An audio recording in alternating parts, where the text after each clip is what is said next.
Chapter 33. Manasseh was 12 years old when he began to reign, and he reigned 55 years in Jerusalem, but did that which was evil in the sight of the Lord, like unto the abominations of the heathen whom the Lord had cast out before the children of Israel. For he built again the high places which Hezekiah his father had broken down, and he reared up altars for Baalim, and made groves, and worshipped all the host of heaven, and served them. Also he built altars in the house of the Lord, whereof the Lord had said, In Jerusalem shall my name be forever. And he built altars for all the host of heaven in the two courts of the house of the Lord. And he caused his children to pass through the fire in the valley of the son of Hinnom.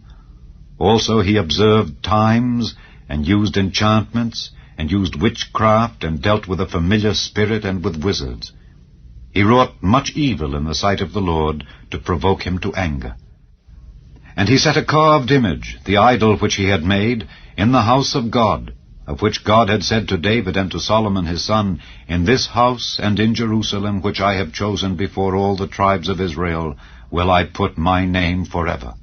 Neither will I any more remove the foot of Israel from out of the land which I have appointed for your fathers, so that they will take heed to do all that I have commanded them, according to the whole law and the statutes and the ordinances by the hand of Moses. So Manasseh made Judah and the inhabitants of Jerusalem to err, and to do worse than the heathen, whom the Lord had destroyed before the children of Israel. And the Lord spake to Manasseh and to his people, but they would not hearken. Wherefore the Lord brought upon them the captains of the host of the king of Assyria, which took Manasseh among the thorns, and bound him with fetters, and carried him to Babylon. And when he was in affliction, he besought the Lord his God, and humbled himself greatly before the God of his fathers, and prayed unto him. And he was entreated of him, and heard his supplication, and brought him again to Jerusalem into his kingdom. Then Manasseh knew that the Lord, he was God.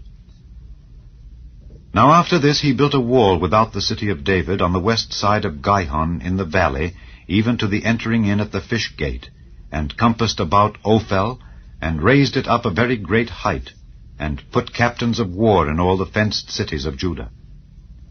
And he took away the strange gods and the idol out of the house of the Lord, and all the altars that he had built in the mount of the house of the Lord and in Jerusalem, and cast them out of the city. And he repaired the altar of the Lord, and sacrificed thereon peace offerings and thank offerings, and commanded Judah to serve the Lord God of Israel. Nevertheless the people did sacrifice still in the high places, yet unto the Lord their God only. Now the rest of the acts of Manasseh, and his prayer unto his God, and the words of the seers that spake to him in the name of the Lord God of Israel, behold, they are written in the book of the kings of Israel. His prayer also, and how God was entreated of him, and all his sin, and his trespass, and the places wherein he built high places, and set up groves and graven images before he was humbled, behold, they are written among the sayings of the seers.